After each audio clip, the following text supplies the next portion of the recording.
Bonjour à tous, on se retrouve aujourd'hui pour une nouvelle vidéo tuto. Je vais vous apprendre à fabriquer votre déodorant au naturel. Pour la recette, on a besoin de cire de candélia, d'huile végétale de coco, d'huile essentielle de palmarosa, de bicarbonate de soude, de vitamine E, d'arrowroot, de fécule de maïs, d'un verre d'une cuillère, d'un bol, d'une casserole pour faire le bain-marie et d'un petit pot de 50 g ou deux petits pots de 25 g. Avant de démarrer, je vous invite à vous laver les mains et à désinfecter tout le matériel que vous allez utiliser. Vous pouvez pendant ce temps-là commencer à mettre la casserole sur le feu et lancer tout doucement un bain-marie. C'est parti, on désinfecte.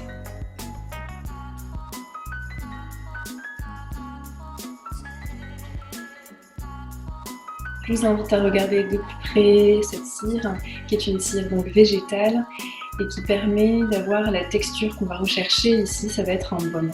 La cire a aussi l'avantage de protéger les parties délicates de la peau, donc c'est parfait quand on est en train de fabriquer un baume déodorant. Je vais maintenant déposer ma cire au bain-marie pour qu'elle soit entièrement fondue. En été, vous pouvez ajouter 2 g de cire supplémentaire, histoire que le baume ne fonde pas avec la chaleur. Je vous propose ensuite de rajouter l'huile végétale de coco qui va venir adoucir votre peau et la protéger. C'est également une huile qui a des propriétés antibactériennes. Donc c'est très intéressant quand on réalise un déodorant avec cette huile. Nous allons donc peser 40 g d'huile de coco. Sachez que l'huile de coco est solide pendant l'automne, l'hiver, le début du printemps et qu'en été, elle sera liquide. Là, on va la faire fondre, mais si vous réalisez le déodorant en été, vous verrez que votre huile sera directement fondue dans le pot. L'huile de coco est aussi très intéressante dans la recette du déodorant puisqu'elle va calmer les rougeurs et les sensations d'échauffement. Une fois que j'ai pesé mon huile de coco, je vais venir la déposer dans le verre ou bain-marie où la cire a fondu. Une fois le mélange cire-huile de coco bien fondu, je vais pouvoir le déposer dans un bol.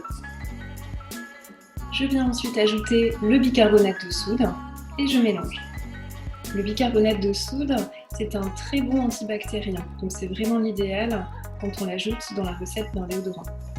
Faites attention toutefois, si vous avez la peau sensible, vous pouvez limiter la quantité. Ici, je vous ai mis 10 g dans la recette. Moi, personnellement, j'en ai mis 8. On peut encore la diminuer si besoin. À cette étape, je viens ajouter un conservateur naturel qui est la vitamine E. Donc la vitamine E, elle va éviter au mélange de rancir, tout simplement. Vous n'êtes pas obligé de l'utiliser. Si vous ne l'utilisez pas, vous pouvez conserver votre déodorant jusqu'à 1 mois. Et avec la vitamine E, vous pourrez le conserver jusqu'à 3 mois. J'ajoute ici 6 gouttes de vitamine E et je mélange. On voit que le baume est en train de se rigidifier en fait, une fois que la cire et l'huile ne sont plus au contact de la chaleur. Donc c'est bien, c'est ce qu'on veut obtenir. Par contre, on va être assez rapide dans les mélanges entre chaque ajout d'ingrédients. J'ai précisément ajouté 16 g de maïzena. La maïzena, tout comme l'arrowroot, ont un pouvoir absorbant, donc ça va absorber l'humidité, donc la transpiration, et on mélange bien pour obtenir cette pâte qui va constituer notre baume une fois déposé dans le pot. Enfin, j'ajoute 5 gouttes d'huile essentielle de palmarosa. L'huile essentielle de palmarosa, elle va réguler la transpiration et elle a aussi des pouvoirs antibactériens. Donc c'est parfait pour ce déodorant. Par contre, je vous mets en garde donc, sur l'utilisation des huiles essentielles. Renseignez-vous sur les sites qui commercialisent les huiles essentielles ou auprès de professionnels qui en vendent. On ne les manipule pas n'importe comment, surtout quand on a des enfants en bas âge à la maison. Sachez qu'une huile essentielle se rajoute toujours en fin de préparation. Je vous montre la consistance une fois que j'ai bien mélangé la préparation. Une fois la préparation terminée, je vous invite à la déposer dans un pot que vous aurez bien nettoyé juste avant de démarrer l'atelier. Je vous montre de plus près le baume. Je referme le pot. Je peux venir également coller une étiquette avec la date du jour, voire le nom de votre préparation pour ne pas l'oublier. Comme pour tout produit cosmétique, je vous invite à faire un test d'allergie avant d'utiliser le déodorant. Vous pouvez tout simplement déposer une noisette dans le pli du creux de votre coude, attendre 24 à 48 heures, Si aucune réaction ne se produit, il n'y a pas de souci, vous pouvez utiliser le déodorant.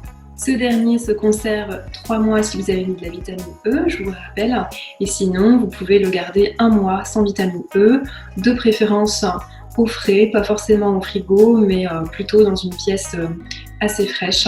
Et si vous l'emmenez avec vous, par exemple en vacances, n'hésitez pas à le mettre dans une glacière pour que le mélange ne fonde pas en route.